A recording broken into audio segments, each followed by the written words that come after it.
സംസ്ഥാനത്തിന്റെ പേര് കേരള എന്നതിൽ നിന്ന് കേരളം എന്നാക്കുന്ന ബിൽ രാജ്യസഭ പാസാക്കി. ലോക്സഭ ചർച്ച കൂടാതെ ബിൽ പാസാക്കിയിരുന്നു. രാഷ്ട്രപതിയുടെ അംഗീകാരം ലഭിക്കുന്നതോടെ സംസ്ഥാനത്തിന്റെ പേര് കേരളം എന്നാക്കുന്നതിന് ഔദ്യോഗികമായ അംഗീകാരം ലഭിക്കും. 2.5 മണിക്കൂറോളം നീണ്ട ചർച്ചയ്ക്കൊടുവിലാണ് രാജ്യസഭയിൽ ബിൽ പാസാക്കിയത്. ഇതിനിടെ അംഗങ്ങൾ തമ്മിൽ രൂക്ഷമായ വാക്പോരും നടന്നു.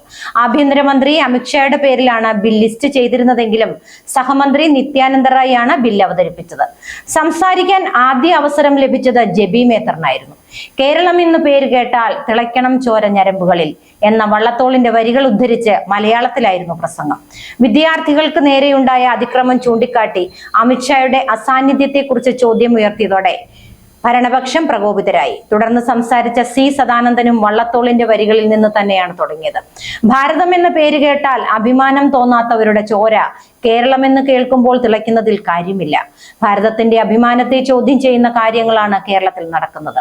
സവർക്കറെ കുറിച്ചുള്ള ചോദ്യത്തിന്റെ പേരിൽ കാസർകോട്ട് അധ്യാപകനെതിരെ ശിക്ഷാ നടപടി ഉണ്ടായെന്നും സദാനന്ദൻ പറഞ്ഞു. ഇതിനെതിരെ പ്രതിപക്ഷ അംഗങ്ങൾ ശബ്ദമുയർത്തി.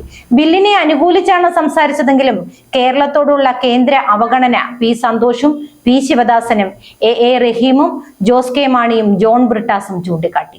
വള്ളത്തോളിന്റെ വരികളെ വളച്ചൊടിക്കാനാണ് കേരളത്തിൽ നിന്നുള്ള പ്രതിപക്ഷ എംപിമാർ ശ്രമിച്ചതെന്ന് പറഞ്ഞ് സുരേഷ് ഗോപി പ്രതിരോധം തീർത്തു.